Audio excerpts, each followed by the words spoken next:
The loudspeaker cut through the desert air of Western Tactical Flight Academy cadet Claire Donovan step out of formation. Every cadet froze. Boots clicked on the asphalt as she stepped forward. A junior officer approached his face blank and pressed a sealed red envelope into her palm. By order of Major Alan Mercer. Effective immediately. No explanation. No appeal.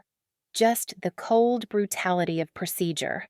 A snicker from the ranks behind Guess the Farm Girl finally crashed. Another muttered, "She should have stuck to crop dusters."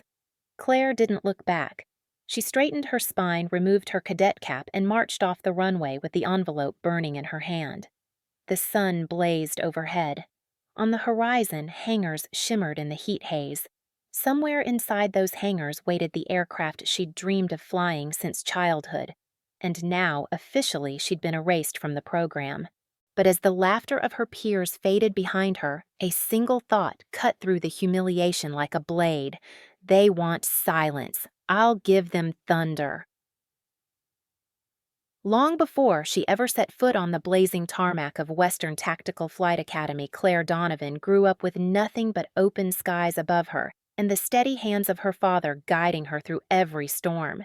Her father, Michael Falcon Donovan, wasn't a man of wealth or polished uniforms. He was a test pilot who had once touched the edges of supersonic flight, then returned home after too many political battles clipped his career. When the Air Force grounded him permanently after a system malfunction that others blamed on him, he never fought the record. He simply went back to Fallon, Nevada, built a dirt runway behind their small farmhouse, and kept flying whatever he could. For Claire, that runway was a childhood of first lessons. At 12, her father strapped her into the cracked leather seat of a battered yellow Piper Cub. The smell of avgas mixed with freshly turned earth, and the stick wobbled in her small hands until he laid his weathered fingers over hers. "Don't just fly it, Sparrow," he whispered, using the nickname only he gave her. "Feel it. Breathe with it. Make the machine trust you." By 16, Claire was diagnosing carburetor faults by ear and landing old crop dusters on strips shorter than a football field. Farmers called her father when engines sputtered, and half the time it was Claire's eyes that spotted the crack, the leak, the hairline fracture no manual could predict. They said the Donovans didn't just fly aircraft, they understood them. That gift should have carried her smoothly into the academy. But when Michael died 3 years ago in a fiery crash during an experimental trial, everything changed. The official report said pilot error. Claire had read every page, every diagram, every system log. None of it matched the man she knew, a man who could read a plane's limits like a doctor reading a pulse.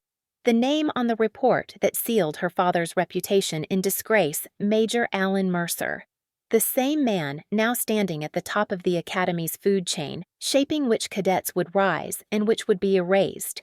Claire carried her father's tarnished silver wings inside her jacket every day of training.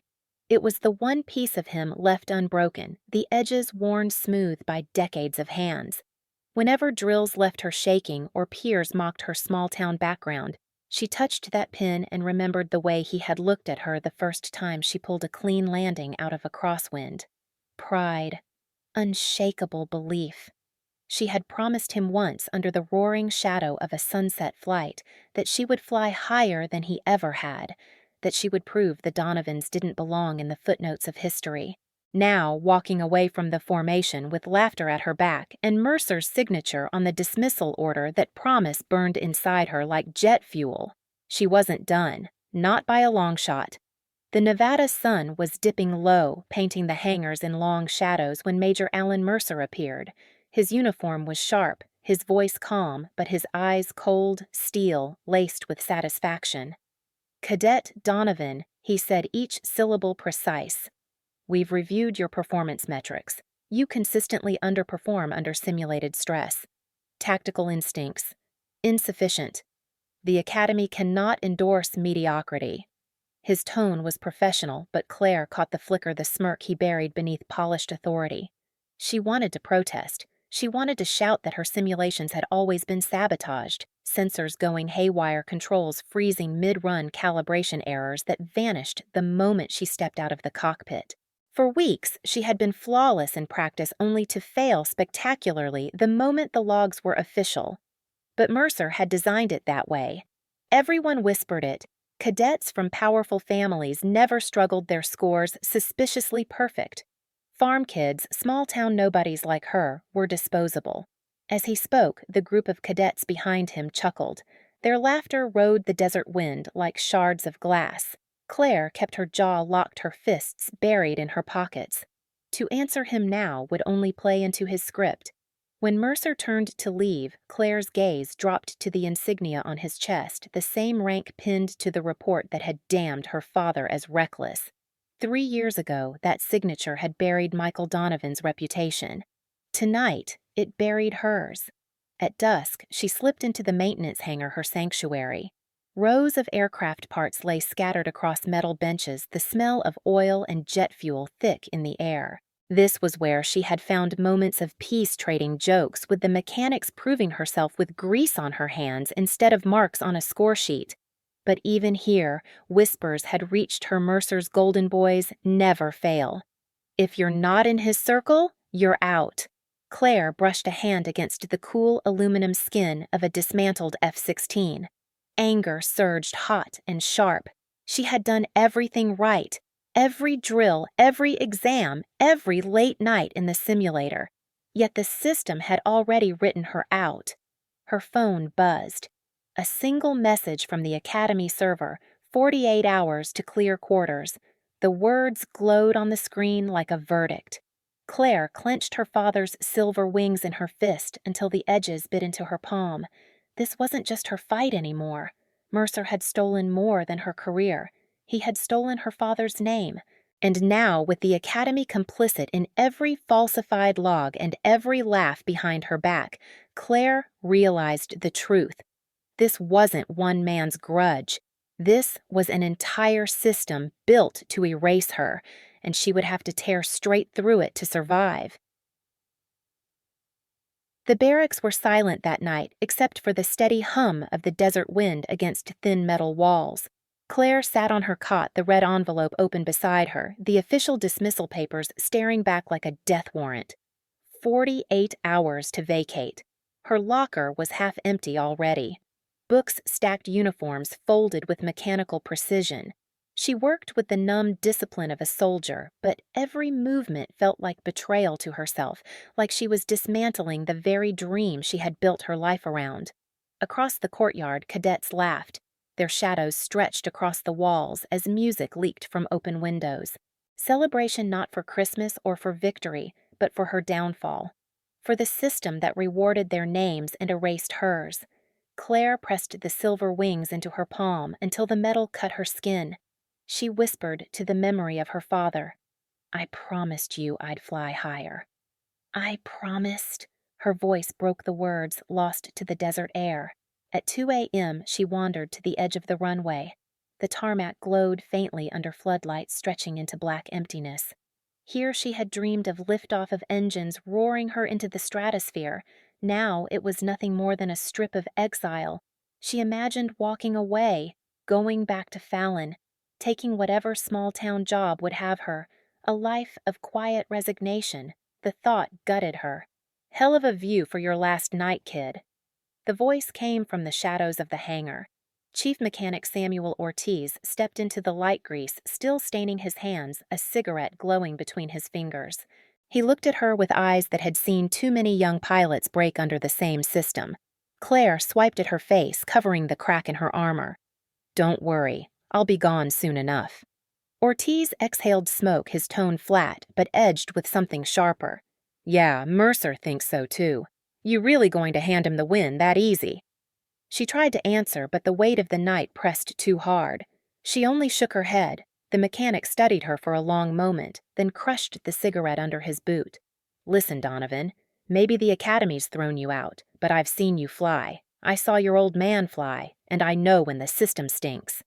Claire looked up, confusion flickering through exhaustion. Ortiz's voice dropped, conspiratorial, dangerous. "What if I told you there's still a way to show them exactly what they're throwing away?" For the first time all night, the emptiness inside her shifted, replaced by something sharper. A spark. The hangar door groaned as Samuel Ortiz dragged it open just enough for them to slip inside. The scent hit first oil hydraulic fluid cold steel, the kind of air that clung to skin to memory. Inside the cavernous space loomed dark except for the pale blue glow of a single simulator humming quietly in standby. Claire froze. The F-35 trainer, she whispered. Ortiz's grin was thin dangerous. The very one Mercer's been using to prep for his big show in front of the Pentagon brass. 3 days from now. Her pulse quickened. The F-35 Lightning II, a dream beyond the reach of most cadets, let alone one stamped with a dismissal order, just standing near the machine sent a shiver of awe through her. Ortiz moved like a man trespassing in his own house hands, sure as he keyed in override codes. I pulled these from the instructor's database. Risky, sure. Career-ending, maybe. But your old man did the same for me once years back. Now it's my turn. The cockpit lights flickered alive. Panels glowed, switches clicked in a sequence that felt almost ceremonial. Claire climbed into the seat, her fingers trembling not from fear, but from recognition. The controls weren't foreign, they were waiting for her. For 2 hours she flew. Virtual skies lit up with threats, missiles turbulence, sudden engine failures. The first attempts were brutal alarms, screaming red letters flashing critical failure across the screens. She crashed hard, again and again, but Ortiz only crossed his arms, watching. Keep at it. You've got something those pampered boys don't instinct. On the 6th run, something shifted. Claire's hands steadied, her breathing slowed. Every correction felt natural, her father's voice echoing from some corner of memory. Don't just fly it, Sparrow. Feel where it wants to go. The simulated F-35 banked hard into a dive system's failing hydraulics shot. Claire adjusted throttle, feathered the stick, coaxed the machine instead of fighting it.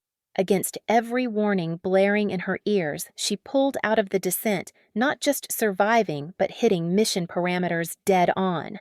Ortiz let out a low whistle. Damn, just like him. But they weren't alone for long. Footsteps echoed across the hangar floor. Claire's heart seized discovery meant the end. She snapped the system dark, leaping from the cockpit. A figure stepped into the light. Lieutenant Sophia Grant, head of Academy Security. Cold, unreadable eyes locked onto her. Claire's stomach dropped. Harper Grant said, then corrected herself. Donovan. Interesting place for a dismissed cadet. Claire opened her mouth, but Grant raised a hand, silencing her. With a few keystrokes, she killed the red blink of the security cameras. The hangar sank into true shadows. You broke 3 Academy records tonight, Grant said softly. On a simulator you were never supposed to touch. Care to explain why Mercer's so desperate to bury you? Claire stared. This wasn't the reprimand she expected. You saw the footage. I monitor the footage, Grant replied, her voice low, controlled. And I've seen patterns. Cadets from nowhere fail mysteriously. Cadets with pedigrees never drop a point. Mercer's prints are all over it. For the first time, Claire saw not a prosecutor, but an ally. That night, another joined their circle. Cadet Ryan Keller, one of Mercer's favored few assigned to keep tabs on Claire. He confessed under the dim glow of the simulator voice, tight with guilt. I was told to record you if you tried anything, but I've watched you fly. You don't fail the way they say you do. Mercer's been altering your scores. I've seen him do it. Claire studied him, suspicious. Why tell me now? Keller's jaw clenched. Because last week he ordered me to prep the demo jet, the one they'll use Friday. Call sign Falcon. The name hit Claire like a blade. Her father's call sign. Stolen, twisted, paraded. Mercer hadn't just buried Michael Donovan. He was about to mock him in front of the highest brass. The plan crystallized then. Ortiz would shadow Mercer during the final inspection, documenting every tweak he made. Grant would cover security blind spots, buying Claire access. Keller, torn from Mercer's camp, would feed them intel from inside. And Claire, she would fly. They had 72 hours, 3 allies, 1 chance, and a storm was building over Nevada.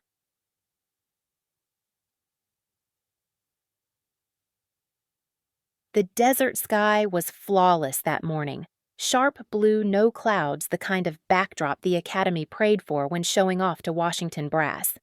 Every seat along the VIP stands was filled generals in pressed uniforms, senators in dark suits, and contractors scribbling in notebooks worth billions. Cameras pointed skyward, waiting for one man, Major Alan Mercer.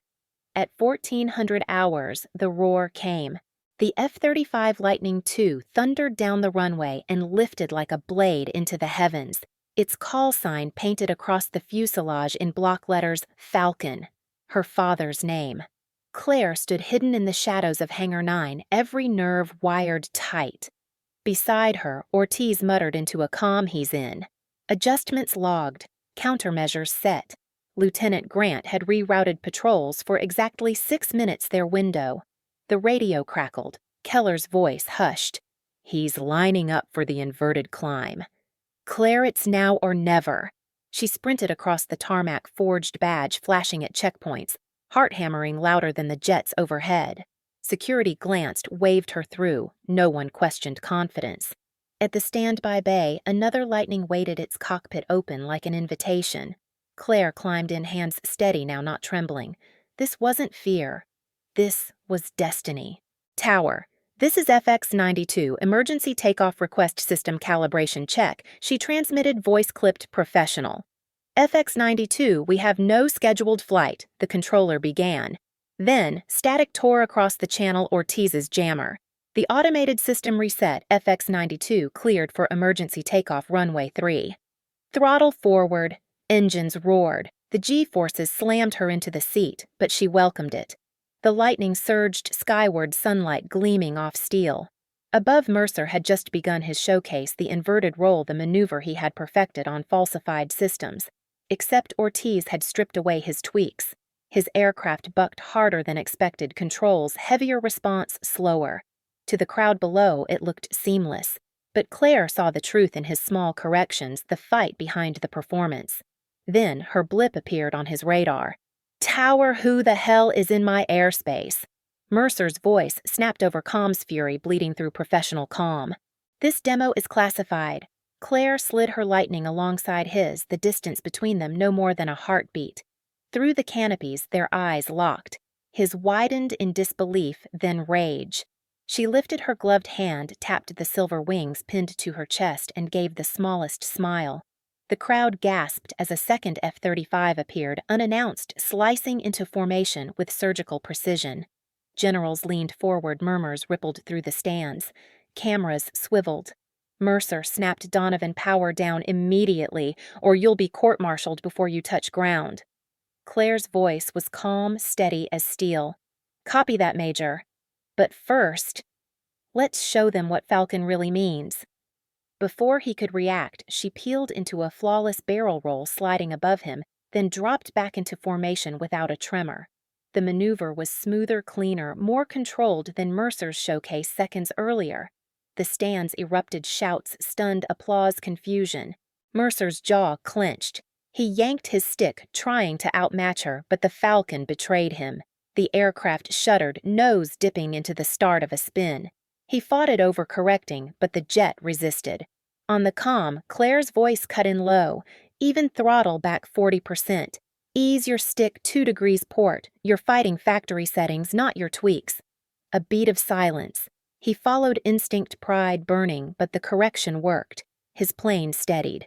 He had been saved by the cadet he erased. Down below, the generals saw it all. One Lightning failing another, sliding in like a dancer on air, correcting, commanding. General Cole's voice broke over comms, rich with authority.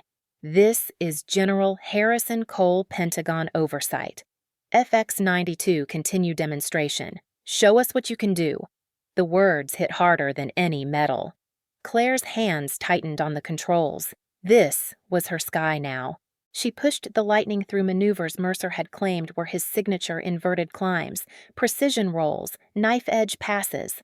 Every move was poetry in motion, the jet flowing with her like it had waited years for this pilot. Below, the VIP section rose to their feet. The Academy that had laughed at her stood frozen, and Mercer, trapped in the cockpit beside her, could only watch as the legacy he stole was ripped from his hands maneuver by maneuver. Claire ended with a vertical climb, engines roaring, sunlight bursting across her canopy. At the apex, she inverted the world spinning below, then rolled level in a perfect recovery. Her voice cut across the channel, steady, resonant. "This is Cadet Claire Donovan, call sign Sparrow. I dedicate this flight to Michael Donovan, the finest pilot I've ever known." The crowd went silent. Then the applause thundered, drowning the desert air. Mercer's lips moved inside his canopy, curses Claire couldn't hear. But she didn't need to.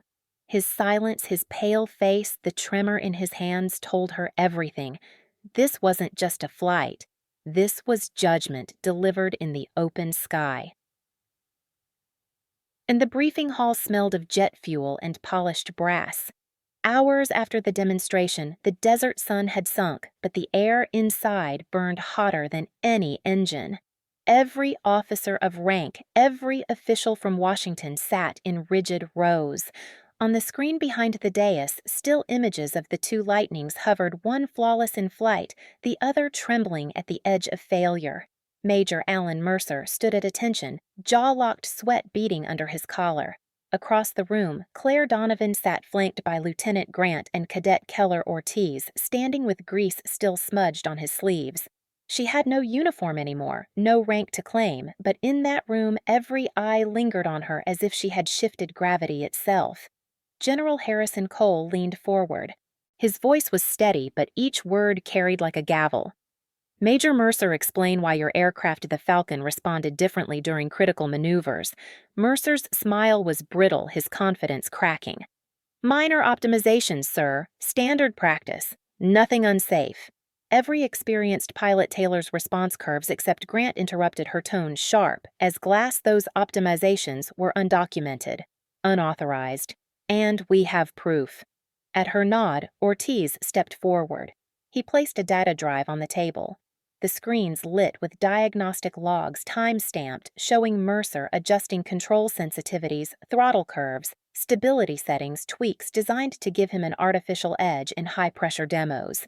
General Cole's eyes narrowed. "You altered a demonstration aircraft." Mercer's voice rose, desperate. "It's routine. Everyone does it. Not like this." Ortiz cut him off. Voice graveled but firm. "And not while sabotaging cadet evaluations to protect your reputation." A ripple went through the room. Keller stood shoulders squared. His voice trembled, but his words didn't falter. "I saw him. Multiple times. He told me to record Cadet Donovan failing. He showed me how he altered logs. He said letting someone like her succeed would cheapen the Academy's prestige." Murmurs sharpened into outrage. Eyes turned not on Claire, but on Mercer. Grant dropped another file onto the table. "This pattern isn't isolated. 28 cadets without family connections mysteriously failing.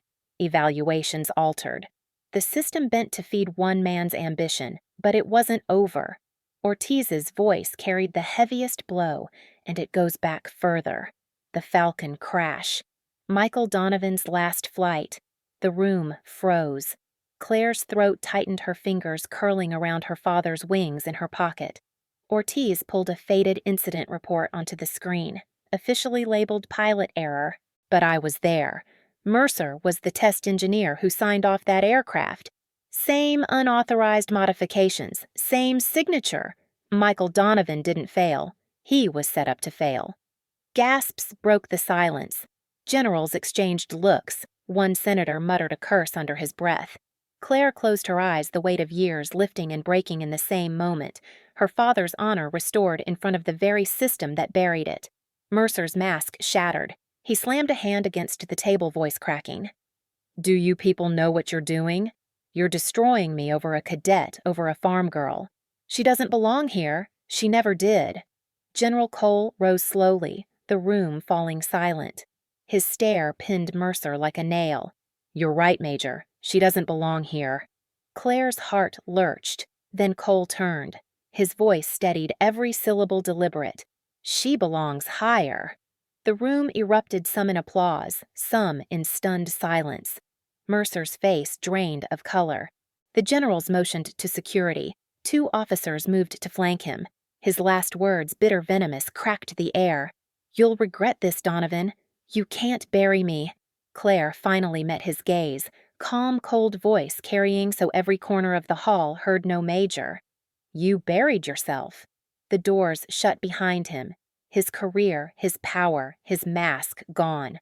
For the first time, Claire stood not as a cadet erased, but as the daughter of Falcon Donovan vindicated, and for the first time in years, the academy walls no longer pressed down on her. They lifted.